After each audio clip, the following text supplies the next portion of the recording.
Whenever I serve this recipe for barbecue pulled turkey, people seem to love it. I certainly do, and I always bemoan the fact that turkey is difficult to find outside of the holiday season. Not only do I like the taste of this slow-cooked turkey, I love how easy it is to prepare. And it's ideal for entertaining because it can be prepared in advance and reheated. I often serve this dish with cornbread from my friend Trader Joe because it's fail-safe, it's so good, and coleslaw. But it's also really delicious served on soft rolls.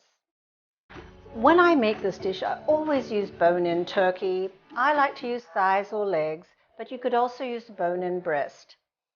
Basically, the turkey is combined with a homemade barbecue sauce that includes onion, apple cider vinegar, ketchup, and the other ingredients so essential for a flavorful barbecue sauce.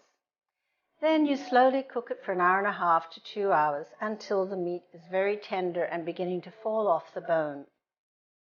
I cooked mine in the steam oven, but if you want to cook it in the regular oven, just be sure to cover the casserole. Once the meat is very tender, remove it from the sauce and discard the skin and bones and then shred the meat. You will need to let it rest for a bit because it's awfully hot. While it's resting, you can reduce the barbecue sauce a little bit, but it's wonderful to have the sauce because it goes over the rolls or the cornbread and with the turkey. Oh my gosh, my mouth is watering. Anyway, it's easy, it's delicious. I hope you'll give it a try. Hi, I'm Larissa, your convection enthusiast.